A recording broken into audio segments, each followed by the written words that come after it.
नमस्कार दोस्तों, मैं के आपके सामने फिर हाजिर हुआ हूँ। गीता की जो हमारी सीरीज चल रही है श्री भगवत गीता की, उसका अगला वीडियो आपके सामने प्रस्तुत करने के लिए। तो आइए शुरू करते हैं आज का ये वीडियो।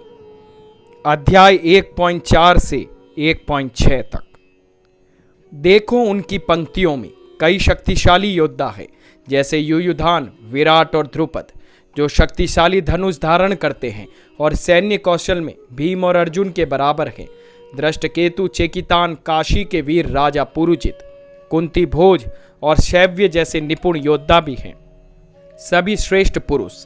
उनकी पंक्तियों में साहसी युधामन्यु, वीर सुभद्रा के पुत्र उत्मौजा और द्रौपदी के पुत्र भी है, जो सभी महान योद्धा प्रमुख हैं। आइए जानते हैं विस्तार से इस चर्चा के बारे में। अपनी चिंता के कारण दुर्योधन को पांडव सेना वास्तविकता से कहीं ज्यादा बड़ी लग रही थी। उसने कभी सोचा भी नहीं था कि उसके विरोधी इतने सैन्य कौशल वाले योद्धाओं की सेना जुटाएंगे, जो युद्ध में दुर्जय होंगे। आसन्न आपदा के डर से उसने पांडव पक्ष में एक तरफ सभी महारथी जैसे योद्धा, जो अकेले 10,000 साधारण योद्धाओं के बराबर ताकतवर थे, के नाम गिनाने शुरू कर दिए थे। वे सभी असाधारण नायक और महान सेनापति थे, जो वीरता में उसके चचेरे भाई अर्जुन और भीम के बराबर ही थे। अब आइए जानते हैं अध्याय 1 के श्लोक नंबर 7 के बारे में। हे ब्राह्मण श्रेष्ठ, हमारी पक्ष के प्रधान सेनापतियों के विषय में भी सुनिए, जो नेतृत्व करने के लिए विशेष रूप से योग्य हैं। अब मैं तुमको उनका वर्णन सुनाता हूं। आइए जानते हैं विस्तार से इस चर्चा के बारे में भी। द्रोणाचार्य सैन्य विज्ञान के शिक्षक थे और वास्तव में योद्धा नहीं थे। हालांकि वे कौरव सेना के सेनापतियों में से एक के रूप में युद्ध के मैदान में थे। एक अहंकारी दुर्योधन ने अपने गुरु की निष्ठा पर भी संदेह किया। चालाक दुर्योधन ने जानबूझकर अपने गुरु को द्विजोत्तम, द्विजों में श्रेष्ठ या ब्राह्मण कहकर संबोधित किया। द्रोणाचार्य के लिए उनका अपमानजनक और दिखावटी अनुस्मारक यह था कि यदि उन्होंने इस युद्ध में अपनी वीरता नहीं दिखाई तो उन्होंने एक नीच ब्राह्मण माना जाएगा, जो केवल राजा के महल में बढ़िया भोजन और शानदार जीवन शैली में रुचि रखता है।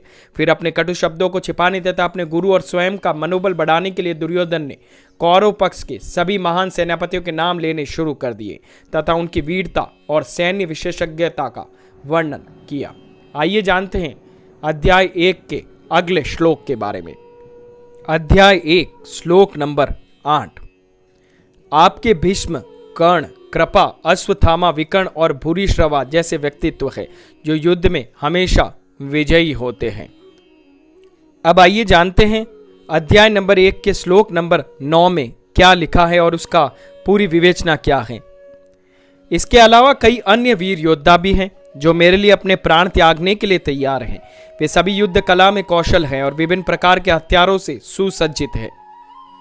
अब आइए जानते हैं अध्याय नंबर 1 के श्लोक नंबर 10 में क्या लिखा है और उसका अनुवाद क्या है और उसका टीका क्या है। हमारी सेना की शक्ति असीमित है और हम पितामह भीष्म द्वारा संरक्षित रूप से संगठित है, जबकि भीम द्वारा सावधानी पूर्वक संगठित पांडव सेना की शक्ति सीमित है। आइए जानते हैं, इसकी विवेचना भी करते हैं कि इस चर्चा का क्या महत्व है। कौरव सेना के सेनापति भीष्म पितामह थे। एक असाधारण योद्धा होने के अलावा उन्हें एक असाधारण वरदान भी प्राप्त था, जो अपनी मृत्यु का समय चुन सकते थे। इसका मतलब था कि वे व्यवहारिक रूप से अजय थे। दुर्योधन को लगा कि भीष्म के नेतृत्व में उनकी सेना अजय थी, जबकि पांडव सेना दुर्योधन के कट्टर दुश्मन भीम द्वारा सुरक्षित थी। इसलिए उसने अपने दादा भीष्म की ताकत की तुलना अपने चचेरे भाई भीम से करना शुरू कर दिया। जैसा कि कहावत है कि विनाश काल है विपरीत बुद्धि, जिसका अर्थ है जब अंत निकट आता है तो अहंकारी लोग अपनी स्थिति का मूल्यांकन करने में विनम्र होने की बजाय घमंड में लिप्त हो जाते हैं। भीष्म द्वारा सुरक्षित उनकी सेना की ताकत असीमित थी। हालांकि कौरव और पांडव दोनों ही भीष्म के पोते थे और कुरु परिवार के सबसे बुजुर्ग जीवित सदस्य होने के नाते वह उनके कल्याण के बारे में चिंतित थे। वह पांडवों के प्रति दयालु भी थे, लेकिन हस्तिनापुर के सिंहासन और उसके विषयों के प्रति अपने नैतिक प्रतिबद्धता से बंधे थे। इसलिए आधे मन से उन्होंने कौरव सेना का नेतृत्व उनके खिलाफ किया। भीष्म को यह भी पता था कि इस धर्म युद्ध में दुनिया के सभी महान योद्धाओं के साथ साथ स्वयं भगवान कृष्ण भी मौजूद है। भगवान कृष्ण पांडवों के साथ थे, जिसका मतलब था धर्म उनके पक्ष में था और पूरे ब्रह्मांड में कोई भी ताकत अधर्म को जीत नहीं दिला सकती। उन्होंने हस्तिनापुर राज्य और उसकी प्रजा की रक्षा करने और उसके प्रति अपनी जिम्मेदारी निभाने की शपथ ली थी। भीष्म ने कौरव सेना का नेतृत्व किया था, भले ही उन्हें उनके गलत कामों में के बारे में पता था। भीष्म का यह निर्णय उनके चरित्र के मजबूती और रहस्यमयी व्यक्तित्व को दर्शाता है। तो दोस्तों आज के इस वीडियो में इतना ही। कल जानेंगे अगले अध्यायों के बारे में और अगले श्लोकों के बारे में विस्तार से। अगर मेरी ये भगवत गीता की सीरीज़ आप लोगों को पसंद आ रही है तो प्लीज़ हमें हमारे चैनल को के सब जानता है को लाइक शेयर सब्सक्राइब करना ना भूले। और हाँ, हमें कमेंट सेक्शन में ज़रूर बताइएगा हमारी इस भगवत गीता की नई सीरीज़ के बारे में। धन्यवाद।